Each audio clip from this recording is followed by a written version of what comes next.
함께 예배하는 모든 분들 가운데 이 말씀의 축복이 함께 하시기를 주님의 이름으로 축원합니다. 지금 이 본문 말씀은 11장 1절에서 말씀하신 것처럼 예수께서 12제자에게 명하시기를 마치시고라고 말씀하시는 마지막 말씀입니다. 예수님께서 제자들에게 무엇을 명하셨습니까? 여기 그 5절 10장 5절을 보면 예수께서 이 12를 내보내시며 명하여 이르시되 이렇게 말합니다. 이방인의 길로도 가지 말고 사마리아인의 골로도 가지 말고 하시면서 예수님께서 제자들을 세상에 바로 파송하시면서 하신 말씀이 바로 이 마태복음 10장에 전체 기록되어 있는 내용입니다. 그 기록 가운데 이제 오늘 본문이 바로 마지막 말씀이 되는 것입니다. 예수님이 마지막으로 하시는 말씀은 우리가 그냥 읽어보면 가장 많이 등장하는 단어가 영접이라는 단어입니다. 이 영접이라는 단어가 거의 내용적으로 보면 7번 정도 등장하고 있는 것을 보게 되어집니다. 짧은 이 3절 석절밖에 되지 않는 부분에서 7번이나 영접이라는 단어가 나옵니다. 그런 까닭에 이 본문 말씀의 핵심을 영접으로 생각하시는 경향이 우리 가운데 있습니다. 영접을 잘해야 되는구나 이렇게 이해할 수 있습니다. 그러나 이 말씀은 우리 보고 영접을 잘해라 이것을 이야기하는 내용이 아닙니다. 사람들이 우리를 영접할 것이다 이것을 이야기하는 것입니다. 제자들은 세상에 보내심을 받는데 보내심을 받는 그 사람들이 굉장한 사람들이 아닙니다. 딱 봐도 굉장해 세상 말로 아우라가 있어 이런 사람들이 가는 것이 아닙니다. 볼품없는 사람들이 가고 또 많이 못 배운 사람들입니다. 직업적으로도 비천한 직업을 가지고 있는 사람들입니다. 그래서 이런 사람들은 영접할 턱이 없습니다. 더더욱이나 예수님께서 그들을 보내실 때 뭐라고 이야기를 하시냐면 9절에 보시면 너희 전대에 금이나 은이나 동을 가지지 말고 여행을 위하여 배낭이나 두버롯이나 신이나 지팡이를 가지지 말라 이렇게 말씀하십니다. 돈을 왕창 가지고 가서 그냥 돈을 척척척 낸다면 식당에서는 여러분 환영받지 않겠습니까? 옷가게에서도 환영받지 않겠습니까? 그런데 돈 없는 사람이 음식 먹으러 왔다면 여러분 음식점 주인 입장에서 그 사람을 환영할 수 있겠습니까? 옷가게 입장에서 환영할 수 있겠습니까? 커피숍에서 환영할 수도 없지요. 천하게 여기겠지요. 쫓아내겠지요. 재수없는 사람이 왔다고 소금 뿌릴 수도 있겠지요. 예수님의 제자들은 그런 처지에 있는 사람들입니다. 그런데 예수님이 말씀하시는 것입니다. 그들이 너희를 영접할 것이다. 이렇게 이야기를 하는 것입니다. 굉장하잖아요. 그러면서 덧붙입니다. 너희를 영접하는 자는 나를 영접하는 것이요 나를 영접하는 자는 나를 보내신 이를 영접하는 것이니라 이렇게 말씀하십니다. 그러니까 이 말씀은 예수님께서 제자들에게 이제 마지막으로 하시는 말씀이에요. 최종 당부의 말씀이시죠. 그러므로 이 말씀은 다만 영접에 관한 말씀이 아니라 세상에 나가는 제자들이 어떤 신분과 권위를 가지고 나가는지에 대해서 말씀해 주시는 것입니다. 여러분 부모님들은 자녀들을 이렇게 객지로 보낼 때에 마지막으로 당부하는 말들이 있잖아요. 너는 내 아들이라는 거 잊지 마. 그런 이야기 하잖아요. 내가 있다는 거 잊지 마. 그 직장 출근하는 자녀한테 그렇게 말할 때도 있잖아요. 그 배짱 좋게 너 다니기 싫으면 그냥 안 다녀도 돼. 내가 있잖아. 이렇게 말을 하는 경우도 있잖아요. 지금 예수님께서 하시는 말씀이 그 이야기하는 것입니다. 마지막으로 보내면서 니들이 이제 세상에 나가면 많은 일이 있을 거야. 환영받지 못하고 사람들한테 공격도 받게 될 것이고 또 어려움도 처할 것이고 힘든 일도 만날 것이고 예기치 못한 일도 만날 것이고 눈물 나게 하는 일도 만날 것이고 그런 일을 많이 만날 거야. 그러나 너희들이 잊지 말아야 될 것이 있어. 그건 뭐냐면 너희들의 신분이야. 그 말을 해주시는 것입니다. 그래서 여기에 보면 너희를 영접하는 자는 나를 영접하는 것이요 이렇게 이야기를 하는 것이죠. 그리고 예수님을 영접하는 사람들은 하나님을 영접하는 것이다. 이렇게 이야기를 연달아서 하고 계시는 것입니다. 이 말을 이해하려면 유대 사회에서 이 보냄을 받은 자라는 것이 어떤 의미인지를 이해할 필요가 있습니다. 우리는 보통 누군가를 이렇게 보냅니다. 보낼 때에 그에게 어떤 사명을 줘서 보내지요. 어떤 그 일을 하라고 보내는 거죠. 그래서 보내심을 받은 사람들은 대부분 심부름꾼으로 가는 것입니다. 어떤 일을 위해서 심부름하러 가는 거죠. 그러나 유대 사회에서 보냄을 받은 자라는 의미는 어떤 의미냐면 보낸 자와 동일하다는 바로 의미를 가지고 있습니다. 그러니까 이 말은 어떤 의미냐면 보낸 사람이 바로 보냄을 받은 자를 통해서 그곳에 간다라는 의미를 가지고 있어요. 그러니까 누군가가 저기를 갑니다. 가는데 갔다 오라고 내가 부탁을 했어요. 그럼 그 사람이 가잖아요. 그러면 그가만 가는 것이 아니라 나도 함께 가는 겁니다. 그를 통해서.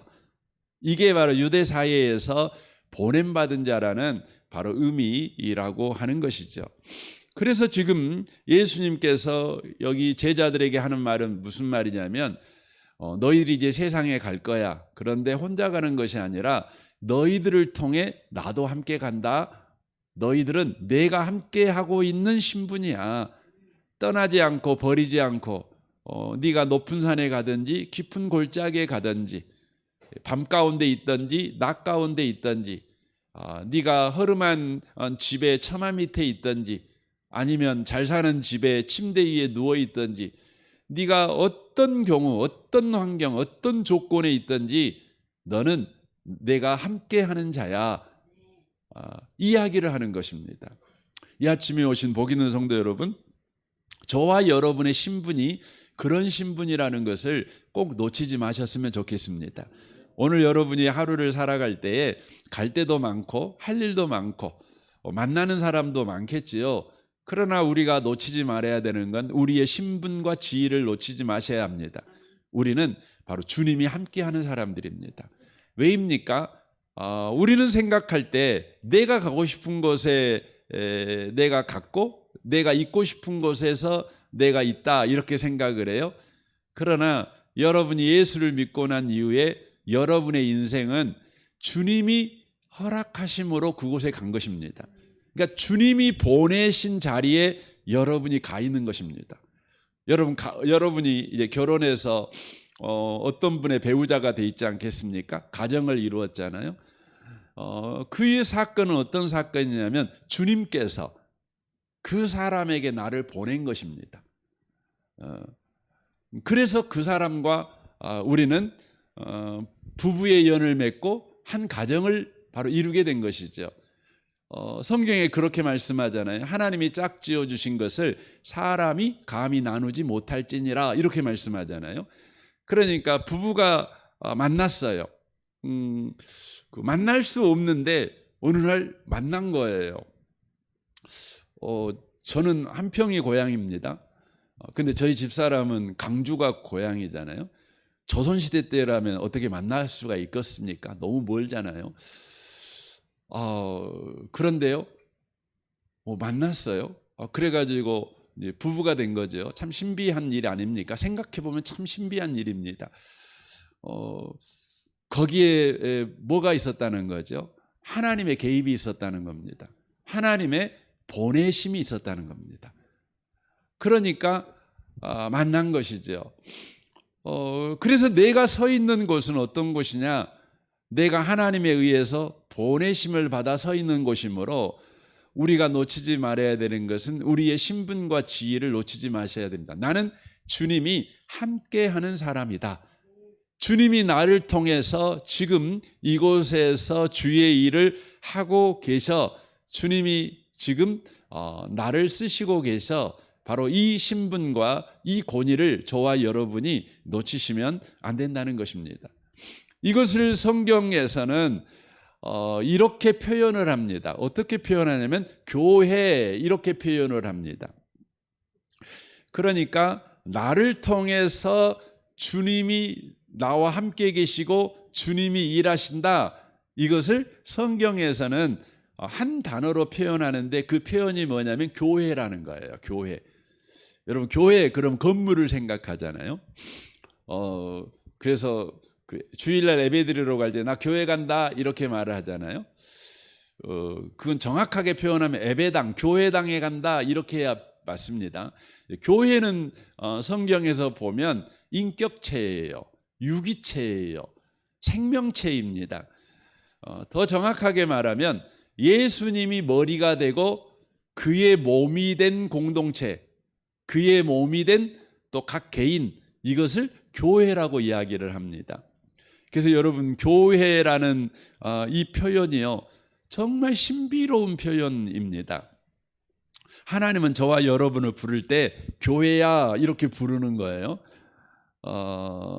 예수님으로 인하여 이 지구에 새로운 인종이 탄생한 것입니다. 그 새로운 인종이 뭐냐면 바로 교회인 겁니다. 교회.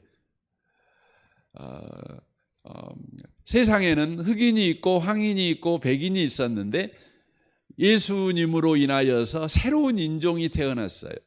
그게 뭐냐면 교회인 겁니다. 이 교회는 놀랍게 예수님이 머리이십니다. 그리고 우리는 그분의 몸입니다. 몸입니다. 그래서 에베소서 1장 20절 여기를 메시지 성경으로 보면 이렇게 번역해 놨습니다. 교회는 그리스도의 몸입니다. 그분은 교회 안에서 말씀하시고 활동하시며 교회를 통해 만물을 자신의 임재로 가득 채우십니다라고 되어 있습니다. 이 단어에다가 교회에다가 우리를 넣어도 틀리지 않습니다. 우리는 그리스도의 몸입니다. 그분은 우리 안에서 말씀하시고 활동하시며 우리를 통해 만물을 자신의 임재로 가득 채우십니다. 이렇게 읽어도 무방한 것입니다. 교회는 예수님의 몸입니다. 여러분 머리하고 몸은요 분명히 구별되잖아요. 머리하고 몸은 다르잖아요. 그런데 분리할 수는 없어요. 여러분 머리하고 몸하고 분리되면 그게 뭐죠? 죽은 거죠. 죽은 거죠. 그래서 머리하고 몸하고는요 항상 붙어 있어야 돼요. 그래서 머리하고 몸하고는 어떻게 붙어 있는 거죠? 생명관계로 붙어 있어요. 생명으로 붙어 있어요. 끊어지면 생명이 없어지는 겁니다. 그래서 머리하고 몸은 생명관계로 이렇게 연결되어 있는데 여러분 머리는 몸을 다스리죠. 그리고 몸은 어떻게 합니까? 몸은 머리를 표현하는 것입니다. 여러분 머리가 되게 영리해요. 머리가 영리하다는 것을 뭐가 표현합니까? 뭐가 표현하냐면 시험 볼 때 이 손이 표현합니다. 손이 영리한 거 아니에요. 여러분 손이 답안지를 잘 쓰나요? 아니죠. 머리가 답안지를 잘 써요. 잘 알아요. 그것을 손이 표현하는 것입니다. 그래서 우리는 사람을 볼 때 공부 잘하는 애를 볼 때 야, 너 손이 영리해 이렇게 말하지 않고 뭐가 영리하다 그러죠? 머리가 영리해 이렇게 이야기하는 거 아니겠습니까? 여러분 머리가 그림을 아주 잘 그려요. 그러면은요 여러분 뭐가 머리가 그림 잘 그린다는 걸 표현하나요? 머리가 그냥 갑자기 그 뭡니까? 종이 앞에다가 머리 쳐박고 막 그림을 그립니까? 그럴 일은 없지요. 손이 그림을 이렇게 그리죠. 심지어 그 손이 없는 분들은 발로 이렇게 그림 그리는 걸 봤어요. 또 손발이 아예 없는 분들은 입으로 이렇게 그림을 그리는 것도 봤어요. 그러니까 머리가 그림을 잘 그린다는 것을요, 신체 중 손이든지 발이든지 입이든지 무엇이든지 머리를 몸이 표현하는 것입니다. 표현하는 것이죠. 그래서 여러분은 어떻게 해요? 그림 잘 그리는 사람들은 뭘 보호를 잘해야 돼요? 손을 보호를 잘해야 돼요. 물론 머리도 보호 잘해야 되겠지만 손을 보호 잘해야 돼요. 예, 손으로 그림 그리시는 분들은 분명히 머리가 손을 빌려갖고 그림을 그리지만 손을 귀하게 여겨요. 귀하게 여겨요. 그래서 어떤 분은 손을 보험도 넣잖아요. 보험도 넣어요. 어떤 분은 아예 설거지를 안 해요. 아예 그냥 운전대도 안 잡아버려. 손을 귀하게 여긴다고. 근데 사실 알고 보면 손이 귀한 게 아니라 머리가 귀해요. 다만 손은 그 귀한 머리를 손으로 표현하는 거죠. 그런데 손이 대접을 받는 것입니다. 오늘 본문 말씀이 그 말씀이에요. 예수님이 귀하지요. 그러니까 누가 대접받아요? 우리가 대접받아요. 그래서 이걸 거꾸로 주님은 말씀하시는 거예요. 너를 천하게 여기냐? 그러면 나를 천하게 여긴 거야. 그리고 나를 보내신 하나님을 천하게 여긴 거야. 그러니까 하나님이 그런 사람은 내 반도 이렇게 말하는 겁니다. 여러분 오늘 하루를 살아갈 때 여러분과 제가 놓치지 말아야 되는 기가 막힌 신분이 있어요. 여러분은 각자의 직업이 있을 수 있고 세상에서 사람들이 불리우는 이름이 있고 또 역할이 있고 그러겠지요. 그러나 그건 세상 사람들이 부르는 것이고 주님이 여러분과 저를 향해서 부르고 있는 건 뭐냐면 너는 내 몸이야. 나는 너를 통해서 그곳에 있어. 나는 너를 통해서 그곳에서 구원의 일을 해. 소망의 일을 해. 그래서 너는 귀한 거야. 이렇게 말씀을 하고 계신다고 하는 것입니다. 이것을 잘 보여주고 있는 성경이 그 사도행전 9장이죠. 거기에 예수 믿기 전 바울 전 사울이 등장합니다. 사울과 바울은 동일 인물 아닙니까? 그런데 이 사울이라는 사람이 예수 믿는 사람들을 너무너무 싫어했어요. 그 유대교를 파괴하는 이단이라고 생각했기 때문에 그렇습니다.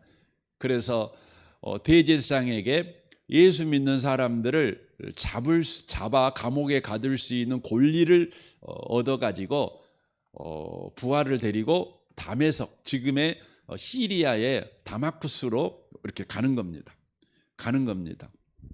근데 그곳에 어기에 도착했을 때에 어떤 일이 벌어집니까?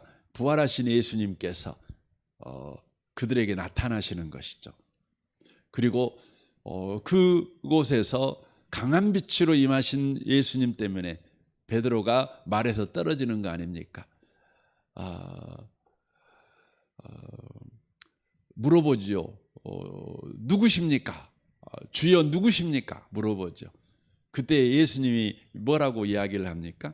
나는 네가 핍박하는 예수다 말합니다. 나는 네가 핍박하는 예수다 말합니다. 깜짝 놀랐어요. 이 사울이 자기는 예수님을 한 번도 핍박해 본 적이 없어요. 그런데 예수님이요, 왜 네가 나를 핍박하냐 이렇게 말을 하는 거죠.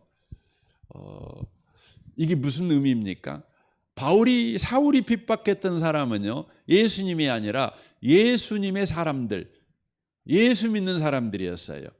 그런데 바로 우리 예수님은 예수 믿는 사람을 핍박하는 것이 곧 나를 핍박하는 것이다, 이렇게 말씀을 하고 계시는 것입니다. 여러분과 제가요 그런 신분을 갖고 있다는 겁니다. 주님은 우리한테 그래서 무엇을 이야기하냐면 네가 복수하면 안 돼. 내가 할 거야. 그렇게 말하는 겁니다. 네가 복수하면 그건 더 큰 부작용이 생겨. 그러나 내가 복수하면 깔끔해. 여러분 그러잖아요. 우리가 뭐 해결하겠다고 이렇게 동분서주하잖아요. 그러면은요 생각지도 못한 다른 일들이 막 생겨요. 그래서 해결되는 것이 아니라 그냥 구정물통을 젖어버린 것 같아요. 주님은 우리에게 말해요. 너는 몸이야. 너는 머리 아니다. 내가 너를 통해서 일해. 네가 알아서 일하는 게 아니야. 그러니까 나에게 맡겨. 그리고 내가 너를 통해 하는 일에만 순종해. 그래서 내가 너한테 요구하는 것은 네가 나한테 민감했으면 좋겠어. 이걸 요구하시는 것입니다. 여러분 예수님께 민감한 게 뭐죠? 이걸 성령 충만이라고 그러는 겁니다. 예수님께 민감해요. 오늘 하루를 살아가면서요. 여러분의 신분, 지위를 놓치지 마십시오. 주님이 나를 통해서 일하시는 신분, 그게 바로 나다. 그래서 나는 존귀한 자다. 보배로운 자다. 이걸 잊지 않고 오늘 한날을 살아내는 귀한 분들 다 되시기를 주님의 이름으로 축원합니다. 아멘. 우리 기도하겠습니다.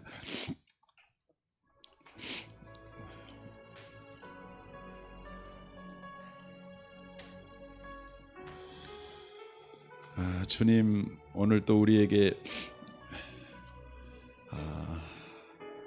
또 세상에 나가서 또 살라고 우리에게 사명을 주셨는데 주님 우리가 보내심을 받은 그 자리에서 살아갈 때에 우리는 보냄받은 자라는 것을 잊지 않고 살아가도록 은혜 주십시오. 주님이 우리 안에서 일하시고 주님이 우리를 통해 주님을 드러내는 신분과 지위를 가졌다는 것을 놓치지 않고 살아가게 하시옵소서. 여러분 직장생활과 여러분의 가정생활 또 여러분 오늘 관계되는 모든 관계를 위해서 또 기도하시면 좋겠습니다. 교회를 위해서도 기도해 주십시오. 또 유치부를 위해서 기도할 때 유치부 아이들과 우리 섬기는 교사 순장들을 위해 기도해 주십시오. 우리 정선마을 장로님과 순장 순원들을 위해 기도해 주십시오. 이 나라를 위해서 이 민족을 위해서 북한과 열방을 위해서 또 선교사님들을 위해서 기도해 주십시오. 우리 좋으신 주님께 통성으로 구하겠습니다. 기도하겠습니다.